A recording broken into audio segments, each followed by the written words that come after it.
Blessed Pier Giorgio Frassati, Youth, Mountains, and a Life of Service. What do you picture when you think of a saint? An old monk in a monastery? A nun in a habit? What if I told you that one of the most inspiring modern saints was a young man who climbed mountains, laughed with friends, studied engineering, and yet spent his days with the poor? What if holiness didn't mean escaping the world, but diving deeper into it with joy? This is the story of Blessed Pier Giorgio Frassati, a man of prayer, action, and deep friendship with both God and humanity.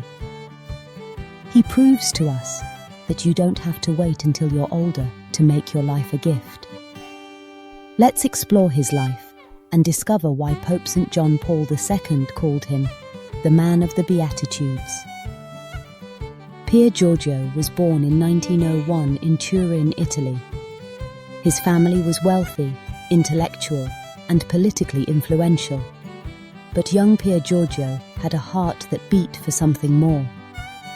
Though he grew up in privilege, he was never impressed by material things.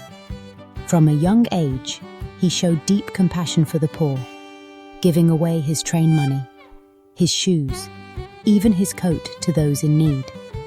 He once said, "Charity is not enough, we must act.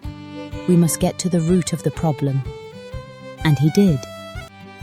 He joined the St. Vincent de Paul Society and made it a habit to serve the poor of Turin every day.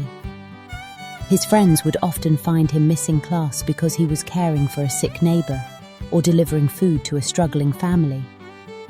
But what made him different was this: he didn't lose his joy. Pier Giorgio loved life. He loved to hike and ski, climb the Alps, laugh loudly with friends, and organize games and adventures. He didn't see holiness as somber. He saw it as a full, vibrant life lived for others. Pier Giorgio lived a life that challenges our modern understanding of sanctity. He was not a priest. He didn't perform miracles in his lifetime. He was an ordinary student with struggles, doubts, and challenges.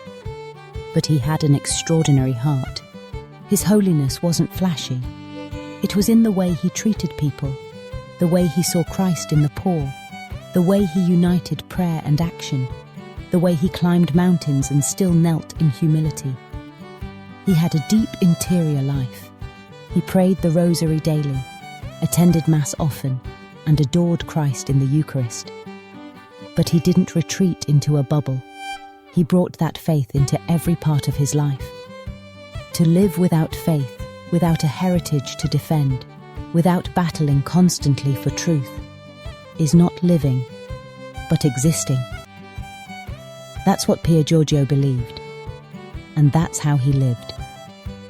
In a world of distractions, peer pressure, and the search for identity, Pier Giorgio gives today's youth a radical message. You can be young, joyful, adventurous, and still holy. You can climb real mountains and spiritual ones. You can laugh and love and still kneel in prayer. You can live in the world and still belong to Christ. He challenges us to stop waiting. Stop waiting for the perfect moment to become generous, prayerful, or committed. Holiness doesn't start when you're older or when life settles down. It starts now. And Pier Giorgio's short life proves that. He died at just 24 years old. From polio, he likely contracted while serving the poor. His family expected a small funeral, but to their shock, thousands of the city's poor lined the streets, weeping, because the one who gave them hope was gone.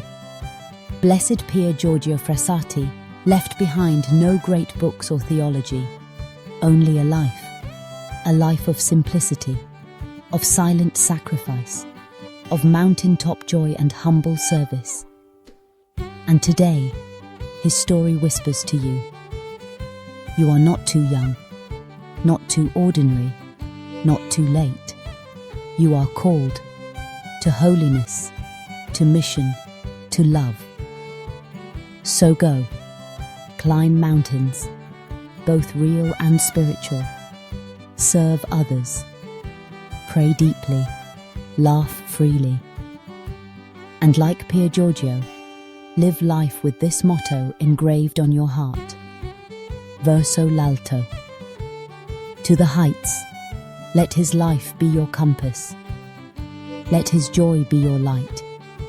And let his legacy remind you, the world doesn't need more influencers. It needs more saints.